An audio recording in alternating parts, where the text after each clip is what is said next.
I think it was 10 years ago that I'd been focusing on doing environmental medicine for a number of years, and had been teaching at conferences, and I finally decided, well, maybe I could just take all that I have learned in all those years and put it in hopefully an understandable set of lectures. And so I decided to see if any other doctors were interested in learning what I had to say, and Lynn, I think, was sign up either number 1 or 2. Number 1, Dr. Saram Khalsa was number 2. And I've been doing this class now for 10 years. Dr. Merritt came and participated. And so we do have a delightful time with it for environmental medicine, which is bigger than just heavy metals.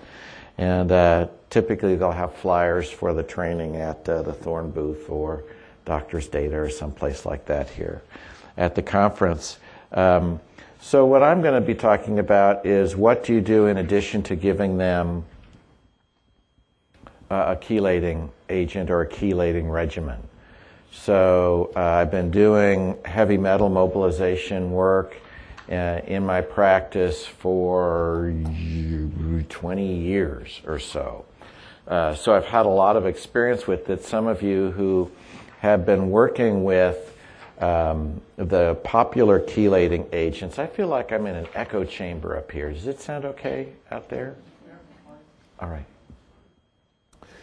Some of you who've been working with what I call the Ds, DMSA or DMPS, if you've had discussions with patients, you may have some patients who because they're not feeling well and might have insomnia and these other serotonin deficiency symptoms that are classic for mercury. They're up all night, so they're on the internet and they have found dmpsbackfire.com. And they come to you and say, "Doctor, you're trying to kill me. I've read all this stuff on the web," because if it's on the web, it must be true, right? So backfire.com, if you are using DMPS and you have not gone to the website yourself, please go and see what's there. I don't think there's been a new case study added to that site for probably 15 years. And when I read through these cases that were there on, basically DMPS ruined my life, I was struck by a couple of things. One is assuming what they said was true about how their practitioner worked with them, the practitioner did not do supportive nutrient care, or it wasn't part of a full protocol. I had never had any problems like that on any of my patients, but I did all the heavy metal clearing work as part of a complete protocol. One of the other things I was struck by is that none of those problems that these people had sounded like anything I'd ever encountered.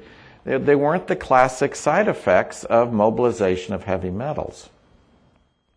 And then one of the women on the site there, I forget her name, said, "And then I was diagnosed with porphyria." And I went, aha, that's it. When they are mobilizing the heavy metals, you got a higher circulating level of the mercury, and the porphyria kicked in. And so that gave me the aha.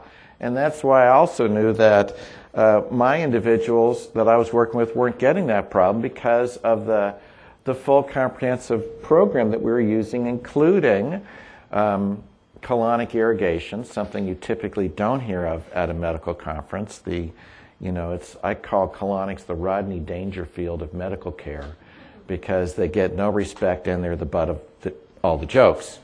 But for porphyria, they're fantastic.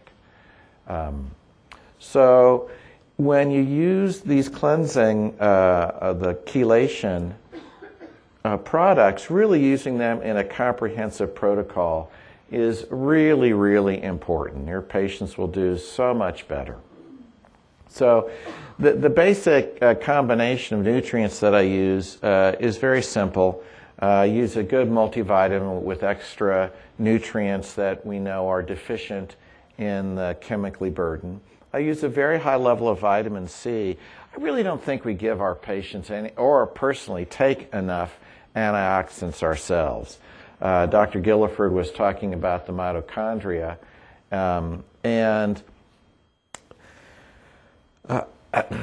I just think we need to do a lot more antioxidant protection for our mitochondria, personally, and our own selves. For patients I have who are doing cleansing, including chelation, I use 3,000 to 12,000 milligrams of vitamin C a day. Whey protein powder, if they can handle it, as we'll get into the necessary for protein. Protein is really needed to help increase the clearance of compounds out of your blood, and the whey is one way, no pun there intended, to build glutathione levels. Some type of a good fiber product, hydrochloric acid with your meals, I'll get into why later. And then in between the chelation cycles, giving them extra nutrients, mostly the microminerals that are depleted by using the DMPS, DMSA, EDTA, whichever it is that you choose to use. So first, talking about vitamin C, we know it's a fantastic antioxidant. It does reduce the toxicity of heavy metals. And here in this one study in JAMA in '99, adults with the highest ascorbate levels in their blood had the lowest lead levels in their blood. And in the conclusion, they said, if these associations, I got a misspelling there, are causally related, then ascorbic acid intake may have public health implications. JAMA. This is in JAMA. Obviously, if you want to get published in JAMA, just publish and, submit an article that says, this natural product doesn't work. This is in JAMA saying, hey, vitamin C might be beneficial for lead toxicity. Now, unfortunately, they didn't look to see if it enhanced the excretion, urinary or biliary or what, but it was good for this. It also reduces the toxicity of various heavy metals, aromatic hydrocarbons, PAHs, which we are all exposed to every day. That's what comes out of all the tailpipes. And even though we're not next to a freeway in this room, there's big roadways very close by and an airport right there. So we're all breathing in aromatic hydrocarbons, even inside this hotel room, because they're getting all their air from just outside. So aromatic hydrocarbons are something we're all exposed to constantly. And so we really should be doing this. PCBs and acetaminophen, and a whole list of wonderful things it protects against the toxicity of, including ozone.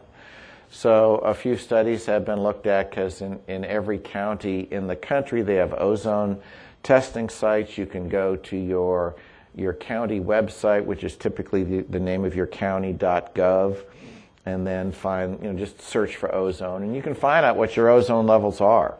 But when they use these monitoring stations, they find that, obviously when the ozone goes up, the asthma rate goes up, admissions to hospitals for respiratory things goes up. But if you take, when they do individual studies and expose people or animals to ozone, pre-treatment with vitamin C and E diminishes those adverse effects. But ozone is something, again, we're all exposed to. We're just exposed to so many things that rob our body of vitamin C. We just need to be on a lot more. When you're deficient in vitamin C, compounds tend to hang out in your bloodstream longer. They have a longer half-life.